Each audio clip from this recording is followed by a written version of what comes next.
This show keeps giving. It keeps giving, especially on the outside. The outside is more toxic than the inside. What's going on? I Welcome to the channel. As always, thanks for the click and the view. It's your girl, Clicks and Views. I'm here to talk about the mess, the toxicity, the line crossing of the YouTube content creators. It has come to my attention that there's a certain YouTube content creator who has been a habitual line stepper since he went to one of the cast members' home and was recording inside the closet. So if you know, you know, right? I think most of us that's in this space know who I'm referring to. And you know, this space, this culture of reality TV show reviews, content creators, YouTubers, is a very interesting space. And it's very it has layers to it. Specifically under the Love and Marriage Huntsville umbrella. We have content creators that are down for male, identify as a millimeter. And let's be clear, no one knows what or who is a millimeter. A millimeter is just people that supports male in her endeavors, in her products, her as a woman, and they choose to go by the name, or they choose to be referred to as a millimeter. Okay.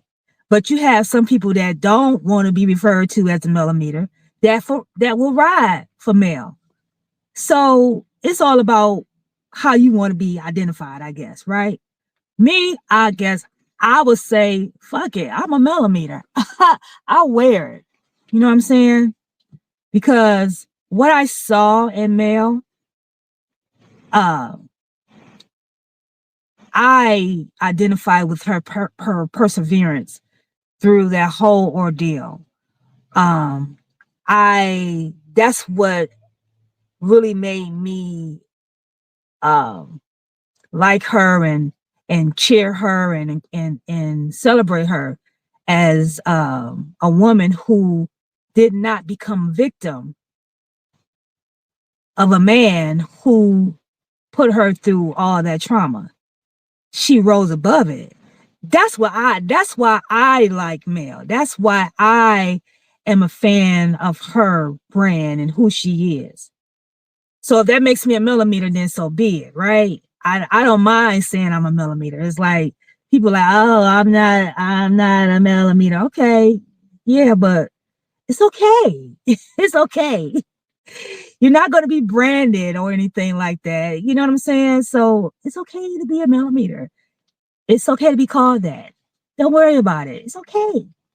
And if you know, okay, whatever. That's your thing. But back to my point, there's layers to this Love and Marriage Huntsville umbrella. You have the true male supporters. You have people that are fans and content creators.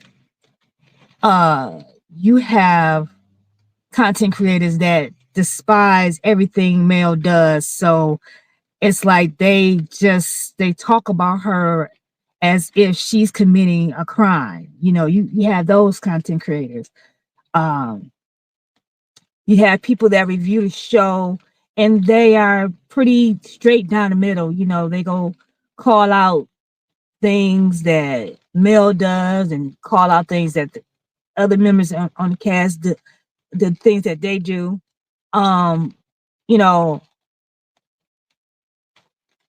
I tend to be on side of Mel. Like, even when she's messy, there's a reason for her mess. You know, these people have been playing in her face since day one. She provided a table for them to sit at, and not one person came to her defense when she was going through what she was going through with her ex-husband.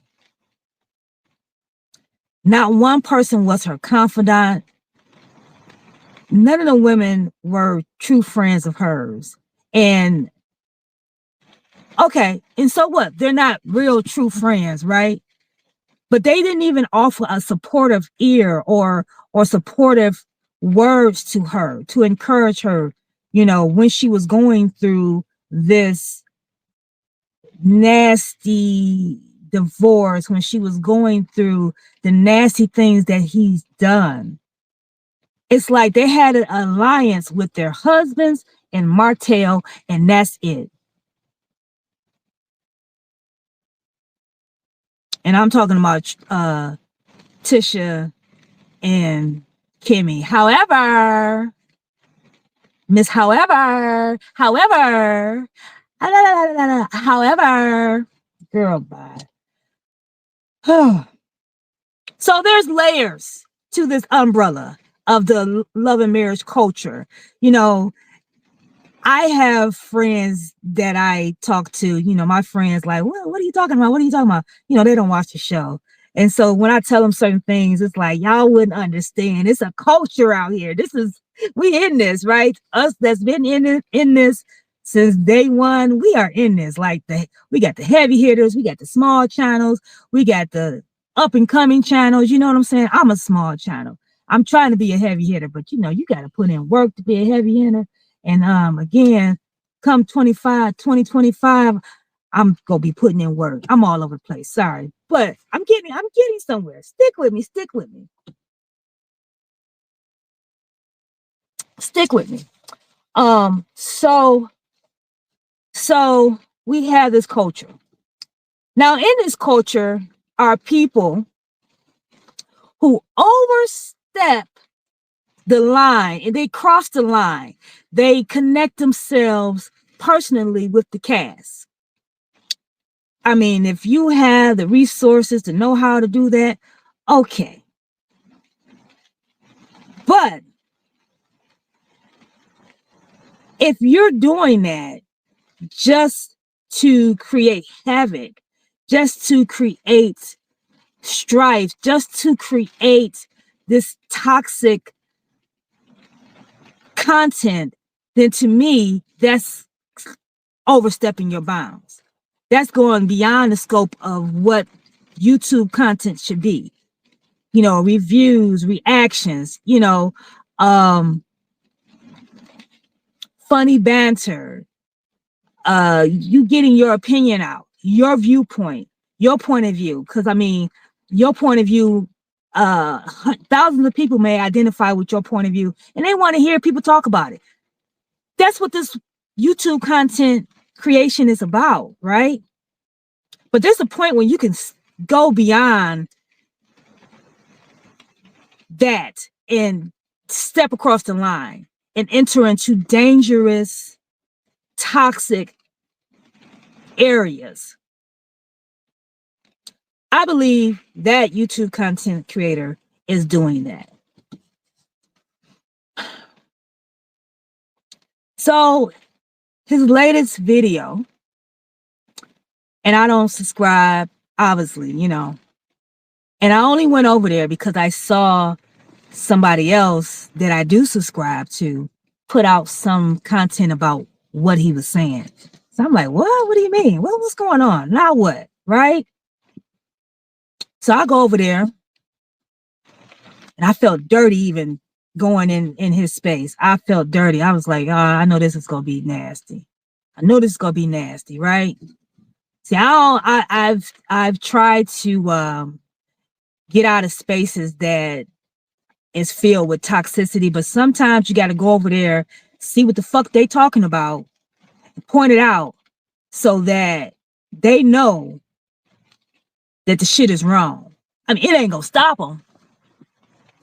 It ain't gonna stop them. But they need to know that the shit you doing is absolutely wrong. And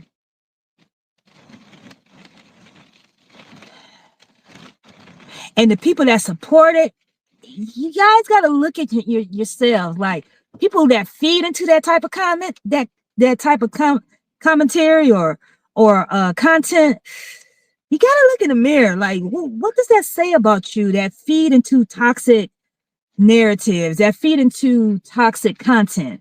What does that say about you as a person? I ain't trying to judge nobody. I'm not a judgmental type of person. But, however, you got to know there's a reason why you gravitate towards that type of content. Why you subscribe to channels that lay out these narratives of just seek and destroy. You know what I'm saying? Why? That's a whole topic for another day. Why do people do that? Why? I mean, we all are interested in, we all can consume toxicity. We all can. I do. But I don't subscribe and support and regurgitate it. You know what I'm saying? So this specific person, this specific content creator is putting out this narrative that involves kids. And he's getting this narrative. I mean, and I think he feels comfortable in doing so because it's him reporting it from a third party, right? A third party who is layered with red flags. If you don't know what I'm talking about, I don't even feel comfortable repeating what he said. Not on my channel.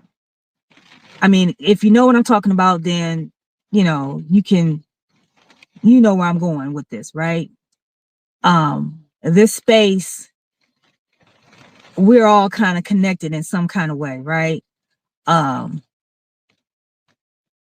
So, you know, it's one of those things, if you know, you know, right? And I'm not going to repeat it here. But in what he said, he got it from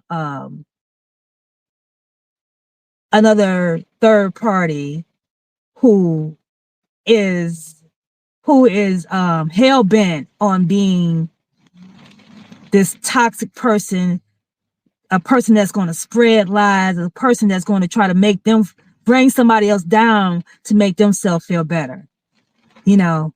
And that person is being encouraged by another red flag person, right? So I just don't want to repeat it here. I just don't, right? It's like, if you know, you know. I'm sorry. So you have to go do your own research. Like, if you know who I'm talking about, then you know. I won't repeat their name or what they actually said because it's nasty work. It's nasty work. I mean, you saw my thumbnail, so and if you know who's behind the thumbnail, you know, right? But it's just nasty work, and I think it needs to be called out. And I think it needs to be stopped. And I don't know how you stop it. Oh, wait, but that person said they are leaving this culture, right? So it'll be over soon. But he's going to leave a nasty mark. That's his intent. His intent is to leave a nasty mark. Because he was bruised. He was called out for his shit.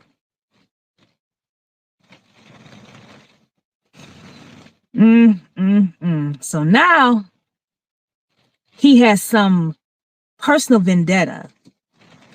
He don't want to do things directly, so he's going to do it indirectly through another party who already got a personal vendetta. It's just nasty all the way around, y'all. It's nasty all the way around. I don't like it. I don't know what's going to become of it, but I tend to think that nothing really detrimental will become of it, because it's the premise is just lies, right? It's like the premise is just to seek and destroy, to take somebody down who I think is covered. You know what I'm saying? So you really make no impact. If anything, it just feeds into all the other shit that you've done for that YouTube content creator and for the person that he's getting that information from. What's your end goal? You want to feel vindicated, or you want to feel good about putting somebody in a negative light? Is that what? It's just a ego boost? Like, what are you trying to do? What are you really trying to do? I don't know. But again, it's your girl clicks and views. I'm here again. Thank you for the click and the view. So if you got this far, remember, like, comment, and if you're new, subscribe. It's your girl clicks and views. I'm out.